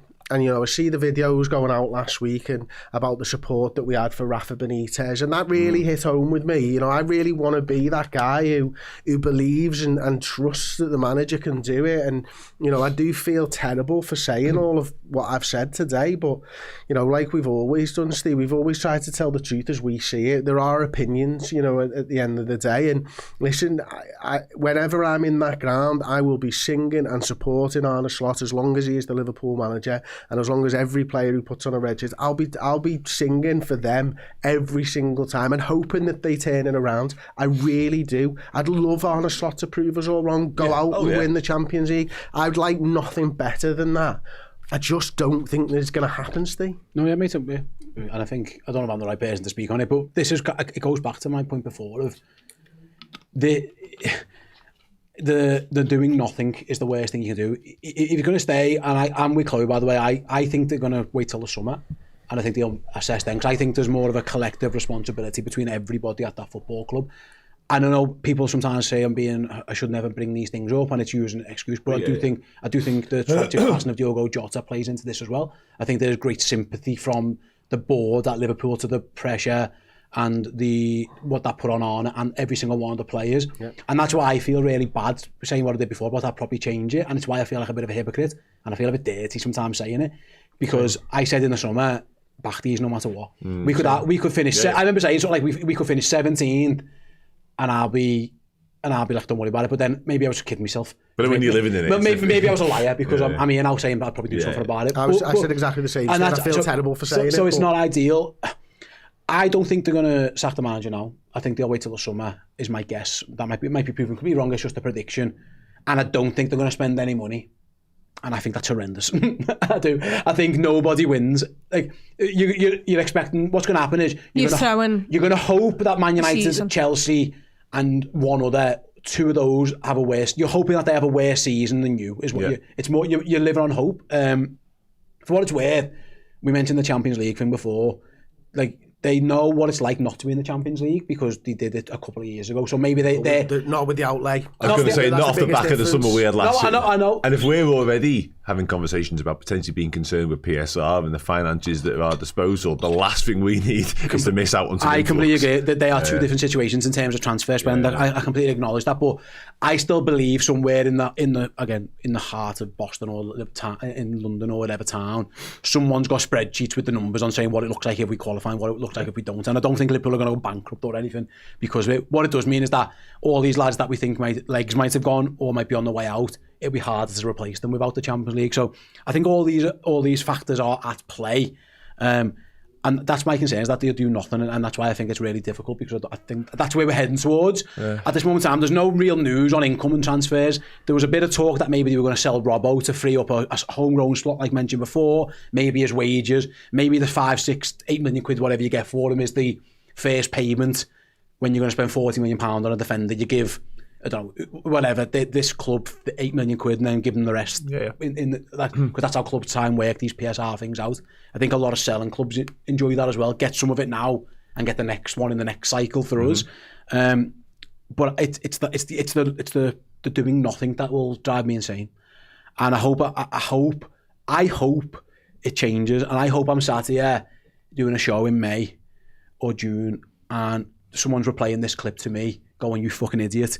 Arne Slot like that lifting the Champions League Cup in Hungary." But if you ask me in my heart of hearts, is that going to happen? I'd be a liar to say yes. I just think Liverpool have found themselves, I think you used the word sleepwalk before. I don't know if they've sleptwalked into this, or this has just come as a massive shock to them, but they found themselves in a position now where they are behind Manchester United, Chelsea and Aston Villa, and I don't think in a million years they thought that was going to be a possibility this season. I think, having spent what they spent, looking at how some of those clubs were acting and where they were at, and Villa with their PSR issues, and Man United are a shambles, and Chelsea are shambles, I think now they've got themselves into a real position where they might fall behind those, and it's up to them how they're going to react. What do you think is going to happen, Chris, very quickly? Well, I don't know, but what I would like to say is the worst thing that could happen for Liverpool Football Club, the institution, is Manchester United to get back in the Champions League, because that is a draw. If Manchester United are ahead, Chelsea I'm not too worried about. You know, if it was a Tottenham Hotspur, not too worried about. Yeah, I see your point. But Manchester United being back in the Champions League is a major issue for Liverpool Football Club, because we've just become the club for the first time. We've made more revenues than everybody else, and I guarantee you, if Man United finish in the Champions League, we will not be the club with the most revenues anymore. We've just sort of climbed that hill to the point, haven't we? Yeah, and you're right about the Deloitte Money League, because factually that's correct, but it feels like we've just kind of... Can I ask you a question? Sorry, Dan. It links back to this. Yeah. Does sacking Arne Slot and bringing in, let's say it's an interim, Gerrard or Alonso, does that make Liverpool more likely to win the Champions League and qualify for the Champions League? Would you think that is more... Yeah. Okay, then it's a no-brainer for you. Based on the evidence I've seen in recent weeks, and again, I'd love to be proven wrong, like you've all alluded to. I'd love to be sat here in a few months' time looking foolish for what I've said. But right now, based on the evidence of what I've seen for the past 6, 7, 8 weeks, however far back you want to go, I think a change now would be for the betterment of what Does we're trying anyone to do this disagree season. with that on the panel rather than asking if I think? I mean, we've won 5 since September in the league, so I not would that much worse. I'd definitely not disagree with the league thing. Once again, I've said it before, the reason I don't think Liverpool will sack him is because he's still in the Champions League, and until that happens, I don't think they pull the plug, because that's just what I expect from Liverpool. That's what they've done in the past. That's not what I'd do.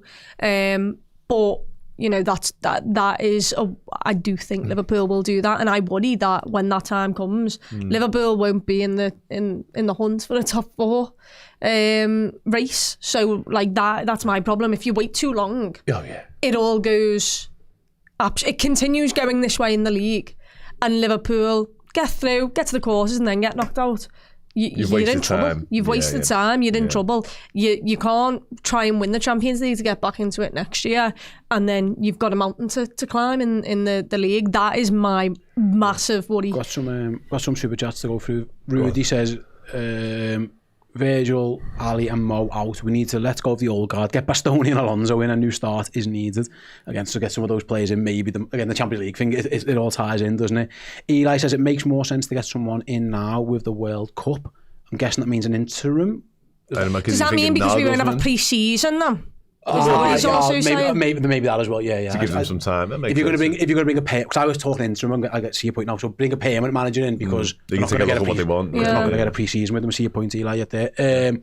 I'm not going to bring the name up of this person. Oh no, we're there. No, I got it wrong. I thought I said Koch. It says Cook. It's fine. It says Big Cook, Little Cook for a second. Koch will be better. I misread that. Apologies, Mr. Cook. We've been poor for over a year. We've got 64 points in 39 games. The back end of last season is probably worthy of a mention as well, to be honest. Oswald Lee says 2 wingers, a DM and 2 centre-backs in the summer, and we're back. I mean, that's a lot. And I see your point, because that's where I'm at a little bit as well. I still think the squad isn't as good as I thought it was going into the season now, based on a few things in terms of the drop-off of certain players. I agree, but it's better than Villa's. But you've got to earn your right to get those players in by earning the money, and the money's not going to... It's a big thing. And it says get off the fence, in or out. I think most people... I don't think anyone sat on the fence in this show. I think most people have... We all sat out. I think everyone's give their opinion on the matter, mate, is that we're just trying to see it from all sides as well. Yeah, we just try and have more nuanced conversations than shouting slot out. On that, right, can I feel free to cut across me, and this is my opinion, this isn't all Redmen TV, all this sometimes that I accuse, right? Some of the disrespect that I've seen of Arne Slot and heard of Arne Slot recently, I think it's been a horrendous, like really, really awful. I think you can criticise Arne Slot as a manager for a lot of the decisions he's made. I think there are certain things about his personality traits that we were all praising last year. Now that everyone's decided all of a sudden makes him a dick. Like, I think there's probably a balance between all of it. Like, I don't think some of it is warranted. I think it's fair to say, I think you can criticise Liverpool, I think you can criticise the head coach, I think you can criticise how you want to be the manager or you don't. I think some of the over-the-top reaction isn't half. It's quite embarrassing, actually, I thought, some of it. And for some reason, I got loads of it targeted at me, and I think it's because I've got a baldy head. But, like, some of the things that we've been tagged in as Redmen, or we've seen online, or even, like... And again, maybe it is just social media, and I'm reading too much into it. But, like, I think some of it's been really, really disrespectful. And if he is sacked, or if he isn't, I think people need to just be careful how you speak of people. I remember... And again, I hate drawing back these things, but I remember in the summer speaking about maybe we all have to be very careful about how we speak about people based on everything that's happened. Yeah. People are people too. We some of the things that we get directed at us is mad. I can take it. I don't give a fuck, you're all dickheads, whoever saying it to us. But I think sometimes people need to be really careful how you speak to people and about people. It isn't half. Like, it isn't half.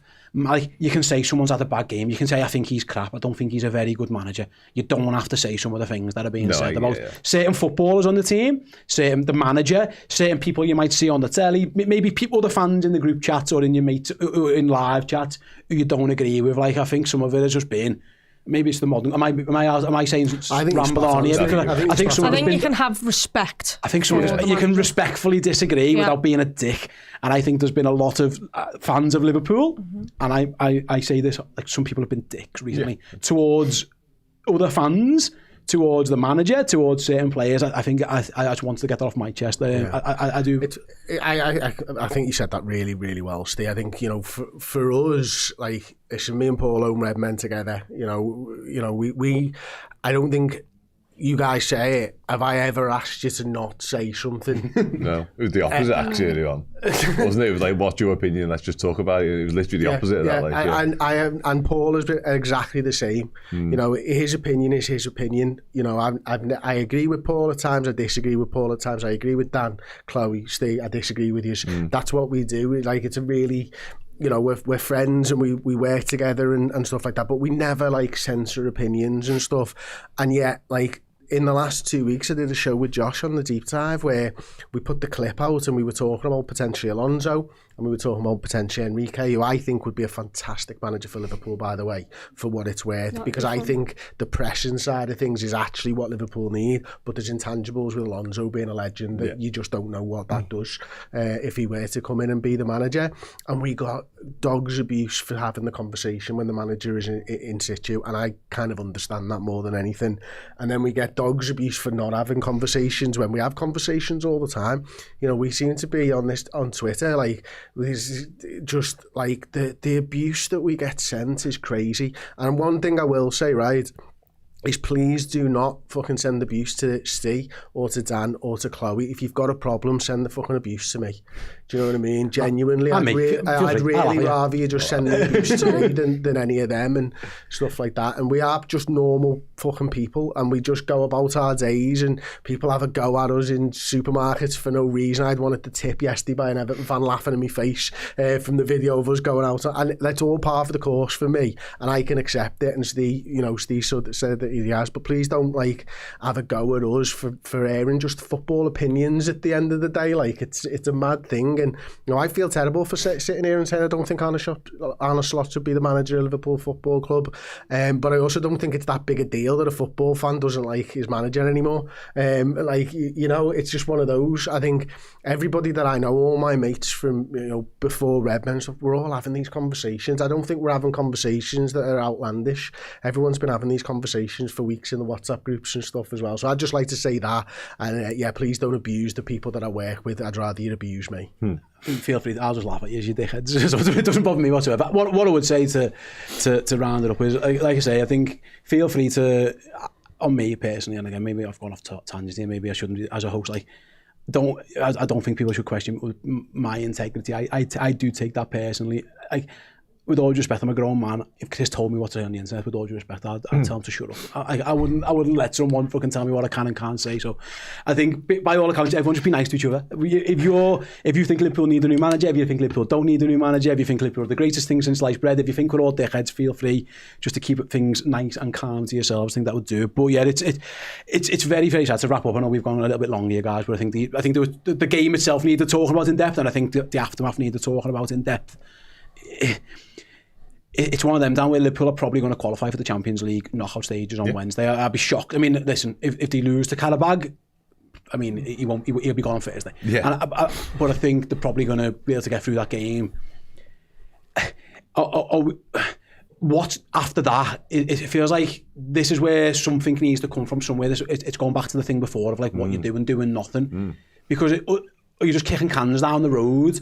It just feels a little bit like there's got to be some type of strong message of like, and it might be by buying a player, or it might be by doing something, you know, a show of something, just to, because at this moment we're just living week to week and you're just waiting for the next result to come, and it's slot again and it's the same conversations over and over again. It just feels like there needs to be like a bit of oomph either way. 100% agree, and I've been wrestling my own sort of thoughts with that all weekend long since Saturday night, actually, because you're right. I think there has to be something. What that is, though, because there's that dreaded, what's the expression they always use, the vote of confidence from the board. Yeah. That's a dreaded, you don't want that. Like, you're right, maybe it is signing the player, because that would tell us in a way that they're still behind Arne Slot. Is it as wild as a new contract? Like, they're sort of the extremes I've been considering. How do Liverpool show us one way or the other that Arne Slot's our guy or not? I can't really work it out, and because I think just allowing it just to drift and stagnate and play out the way that it is. Listen, there could be a seismic shift in so much as Arne Slot could win on Wednesday, could win the weekend and just carry it up, start and then carry on winning games. Okay, great, sound, happy days. We can all look back on this conversation and say, well, weren't we stupid? Whatever. But for me, I am at the point now where I need something quite tangible and quite big to come from the football club somehow, but I don't know what shape, form or guys I want that, because again, they're not going to give him a new contract. That was a conversation that was had a while ago. That would be a real showing of backing and strength, wouldn't it? You don't want to vote with confidence, because that feels like, to your point earlier on, like you've already made your decision. At some point he's got to... rumours are wild. Nobody survives a vote with confidence for longer than like 2 weeks. It never happened, because you're just waiting for one bad result and out you go. So yeah, and the rumours now, because obviously we had it post PSV, that would have been, he's had enough time since then to fix the ailments, and we are where we are. The rumours now are so strong that it's not just a few fans on social media, Twitter, YouTube comments, it's beyond that, you know what I mean? So I do think we're at that really interesting and quite pivotal tipping point whereby lots of us, even like, you know, sensible Liverpool fans, need to know one way or the other what's happening. No, yeah, I think it's absolutely valid. I think it's a fair point. And as I say, that's thing you want for your football club is just like misery, not wanting to go and watch them anymore. It's Groundhog Day, isn't it? It gets a little bit. And we've said it for a while as well. It's on slot. Like we've said, there's an ambivalence towards him, and that's never a nice place to be. It's fine when you're winning. Yeah, but I think that's starting to turn. Yeah, I agree. I don't think the situation is just one where you can just play it out. I think you've got to make something has to be. You can't get this decision wrong either. I think it's really like you cannot get this decision wrong. So you do need to take your time probably to think about whether it's the right thing. You do need to weigh up your options of what the next move is if you are, you know, asking him to leave the club. I think we've had a couple of things go not our way in terms of the transfers and stuff like that. The Gahey one that Chloe mentioned earlier and stuff. We've made a few big decisions and they've not really affected us in a positive manner. I think we need to get the next big decisions right. And that I include the summer transfer window. I include whether there's anything to happen in the January transfer window, which I don't think there will be. And I include the manager and his coaching staff in that as well. Last one, Chloe. We've spoken a lot there about the manager and the board and all of this thing as well. I don't think that we should let some of the Liverpool football players off scot-free here. No. You know, you're in that stadium every single game, home, away, whatever. You spend a lot of your time, a lot of your money travelling to support them. And again, I think we all agreed in the first part, so there was a little bit against Bournemouth there where we really questioned the bottle or the desire or whatever about them all. Like, it does feel like this is what happens, you know, players get managers sacked ultimately, and very rarely does a manager get themselves sacked. Occasionally they might talk themselves into a sacking, like it happened that. Quite a lot recently. A few were desperate to get themselves sacked recently and got themselves spoke about it. But whatever happens, whoever is the manager, whether it's Arne Slot or whether it's whoever, they sack him or they don't, I don't know. We don't really understand or know what's going to happen. I mean, a few of these lads need to look in the mirror as well and think, you know what am I doing this for? Like Dan used the word professional pride before. It would be nice if a few lads really stood up now and started taking a bit of pride in their own performances, and whether that be over a course of 90 minutes, not making a mistake, that'd go a long way to helping Liverpool sort this kind of stuff out as well. Is that when you're travelling home and away and you're in the state, is that message being spoke about as well? Because not everything, I'm guessing, is about the manager. I think people must be having conversations about some of the footballers as well. Yeah, I mean, look, there's been far too many times this season where we switch off as a team, individuals switch off during the game, and it happens time and time again. You kind of know how it's going to go before it's even happened. People are walking out that ground, and I mean, first of all, you just want everyone to give everything. Give everything on every day that they step on a football pitch representing the red shirt. You want them to, you know, hold accountability for the things that are going on. There's, I mean, Verge the other day in his post-match stuff, just trying to blame everybody else for a little minute before he decided, okay, yeah, no, should have done better. That, like, in individual moments, fume at yourself, be angry at yourself for not. Like, I want to see some sort of emotion from you. And that is my problem. When things go wrong for Liverpool at the moment, and when, you know, we can see goals and stuff, everybody's looking at each other and like kind of blaming each other, where instead arms in the air. Responsibility, just take responsibility. Because it's much easier to, like, you know, not accept it, that's not what I'm saying, but it's much easier if someone was to go, I've had an absolute nightmare there, like, sorry to everybody, that's on me, I've let my teammates down, and, you know, in the game I've made it swing. So the momentum is with the opposition team. It'd be much easier for me to sit there and go, okay, like, you know, still fuming at you, but thanks for at least having the accountability. I'm done with excuses and protecting everybody on the pitch. Like, it's like 7 months in. let's stop with the excuses. We're more than halfway through the season. Stop with the excuses. It's your time to show it on the pitch now. But yeah, I mean, look, what I will say on the Slot thing is, look, even though I have said I'd change the manager, he is now still going to be on a banner on the Kop with the greatest managers I've ever seen manage Liverpool Football Club. He still won us a Premier League title. He deserves to be on that banner. I will not sit here and say I don't enjoy the way he plays football. I have no real connection to the lad. I can say all of these things, but when he does leave, there's no way I'm going to sit there and absolutely log abuse at the lad. That's never what will happen, because last season I saw Liverpool win the Premier League for the first time in front of me. Being inside that stadium, I was able to celebrate it. Tottenham was the greatest. It was one of the greatest days of my life. So look, I think there needs to be a change at Liverpool. I don't think it's all on him, but he's the first to go. And in whatever way that looks, I am not, like, when it happens, I'll sit there and go, okay, now let's move on. But thanks for everything you did, because he still brought me one of the best days of my life. And yeah, to just sort of riff off a little bit of what Chloe said there, if they don't make the change, I'll still freaking support him in that stadium. You got to. You got to support the players. There's no point. Look, I don't enjoy what we're playing and how we're playing, but like, I'm still going to go. I'm still going to chant. I'm still going to sing when I can. Get me in the game. Yeah. Get fans in the game. And you'll see more of that, by the way. No, you're right. When you talk about players being to be duty bound to give 110% every time we step onto the pitch, that's our duty whenever we go, or not go, by the way, wherever you're watching from, to support them until the bitter end. So that, again, is another non-negotiable of just being part of this football club. Right. That doesn't mean you can't criticise them or say something. Not, by the way, yeah. Some people just can't find the medium. No. You can criticise them, and you can say when things aren't good enough, and you can say that you need change and stuff. But when they kick off. Yeah. You still get behind them. Absolutely right then. I think that was an interesting chat. I think we all got quite a lot off our chest there. It was a long podcast, so we do apologise, but I think there was a lot of topics that needed to be covered. We are going to end it there for now. We're going to take a quick break here on the YouTube channel. In a few moments' time, we are going to be over on Redmen Plus with the Biased Football Podcast. Yes, speaking about everyone else other than Liverpool. I'm sure that'll cheer us up in some regard. I mean, some of it won't, but some of it absolutely will. So if you want to go and check that show out in full, go and download the Redmen Plus app. Subscribe as a Redmen Plus subscriber for just £1 for your first month, and you'll get to hear us talking about Arsenal it again. Manchester City, Aston Villa, right back in the mix. The top 4 race now. That Manchester United and Chelsea seem to have sorted their shit out, unfortunately. A little look at the relegation battle as well, with West Ham showing a little bit of fight. So that is what we're going to be speaking about over on Redmen Plus shortly. But for now, thanks to Dan, thanks to Chloe, thanks to Chris, thanks to you guys for watching or listening to the Originals Podcast. Catch us all soon.